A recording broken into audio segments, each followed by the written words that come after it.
Greetings from our Middle Tennessee studio. Welcome to today's Vista Points podcast, Choose Your Path, where the Vista Points staff are committed to improving the quality of life for people of any age living with a physical, mental, or intellectual disability. I'm Bart, your podcast host. My role is to walk with you on this journey of discovering and using special needs trusts. If you're listening to this podcast online, make the most of your experience by using closed captioning. Click on the CC in the shadowed box on the video screen. We address a variety of topics related to special needs trusts in our podcast. Today's topic is health and rehabilitation services. This is an incredibly vast topic that plays a part in many people's lives at one time or another. In today's podcast episode, we address big and small questions related to health and rehabilitation services as they relate to special needs trusts. Today's topic is rehabilitative services. What exactly does that mean? You might be thinking. Truthfully, rehabilitative services, commonly referred to as rehab, have many different components. I'll be explaining various rehab services to you during the podcast and showing you how a special needs trust can be used to pay for these services. When you think rehab, what's the first type of rehabilitation that comes to mind? For many, it's rehab after a car accident. A person may have spent quite a long time in the hospital recuperating from injuries. Now it's time for the hospital to discharge, but the person is not able to take care of him or herself without assistance. This is where rehabilitation services can be used to help the person continue recovery. If a person is living with a disability, physical, mental, or intellectual, he or she may have a special needs trust. There's times when a person's insurance may not cover the health care services needed. If this happens to a person who has a special needs trust, the trust can be used to pay for the additional healthcare expenses. In the special needs trust world, we call the person living with a disability, that is a physical, mental, or intellectual disability, the beneficiary. I'll start with a scenario that's all too common among people with or without special needs trust. There are times when beneficiaries become addicted to medications, especially pain medication. They want to break this addiction but do not have the financial means on their own. A beneficiary can speak with his or her trustee and ask if the special needs trust can pay for rehabilitative services so the addiction can be remedied. Will these services be a allowable expense in a special needs trust? The answer is it depends. If the beneficiary has sufficient funds in his or her special needs trust, then the trustee can agree to pay for the rehab services from the trust. The rehab service must provide the trustee with an itemized invoice for the beneficiary services used. Bills are usually paid within 7 to 10 days. Why would a trustee reject the beneficiary's request to pay for rehab services? I'm glad you asked that. There's multiple reasons. The first and most apparent reason is that the beneficiary does not have the financial means in his special needs trust to pay for the services. There's times when an organization wants to provide rehab services for a beneficiary, but the organization is not a legal entity. The business may not have a tax ID number or will not provide the tax ID number to the trustee. The tax ID number is required if an organization is not incorporated. Other companies may refuse to provide an itemized statement for the beneficiary's services used. Without these two items, the trustee cannot pay for the rehab services. Another scenario that occasionally occurs is the addiction to illegal drugs. Jeff, a special needs trust beneficiary, had $50,000 in his trust. Jeff was addicted to illegal drugs. Jeff told the trustee that over a period of time, he'd made some friends who got him involved with illegal drugs. It started with marijuana just for fun, then it progressed to cocaine. Jeff said he's now doing meth. He wanted to clean up his act, break away from his current friends, and live a productive life. Jeff asked if his special needs trust could pay for his inpatient rehabilitative service. He said he'd be in a program for 90 days. It would cost $2,000 a week for a grand total of $24,000. Wow, rehab's not cheap. The trustee has to consider many factors before approving Jeff's rehab request. The first item to consider is how much money Jeff has available.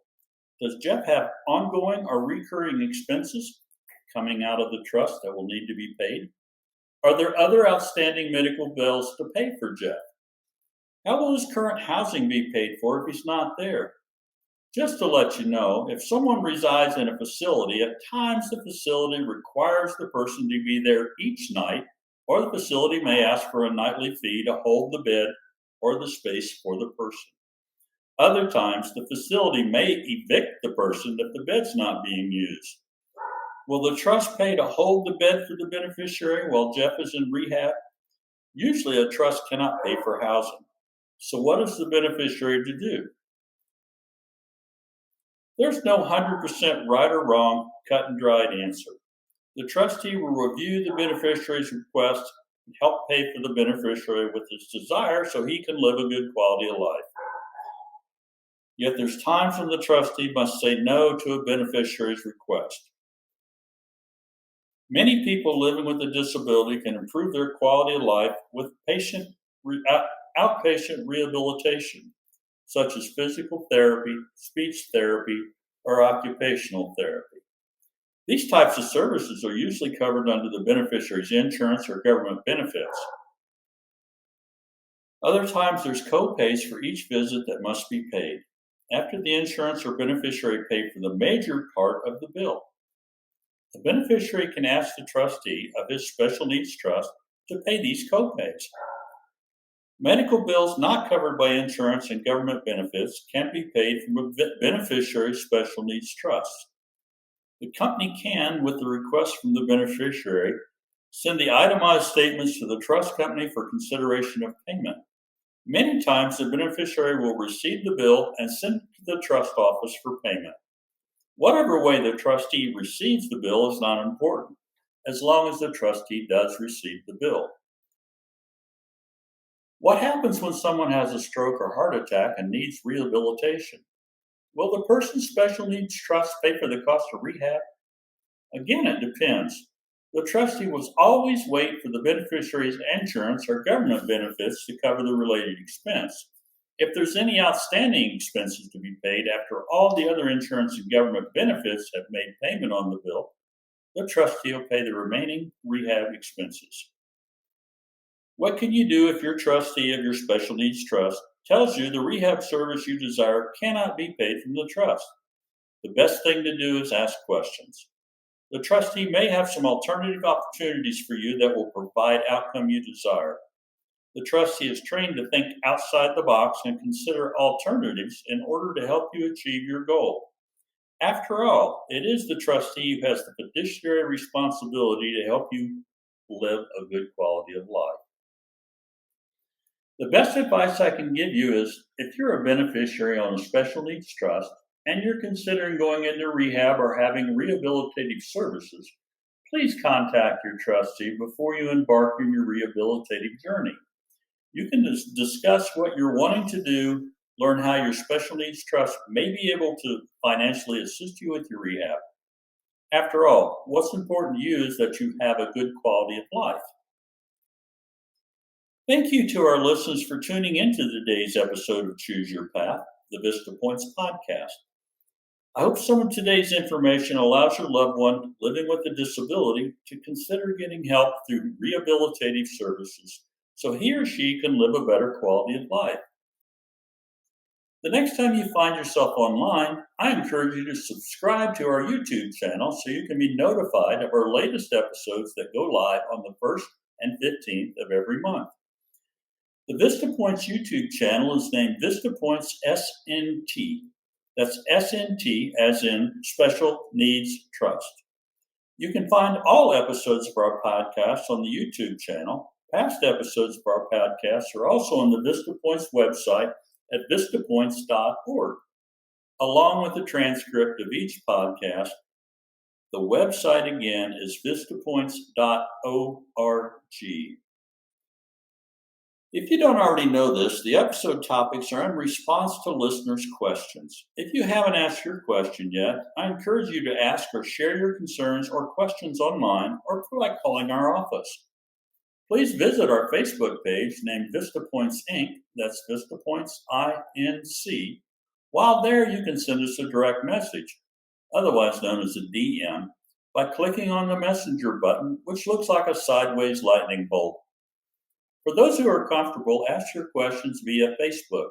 Your questions will be answered. You can voice your concerns or your questions by calling Vista Points office at 888-422-4076. That number again is 888-422-4076.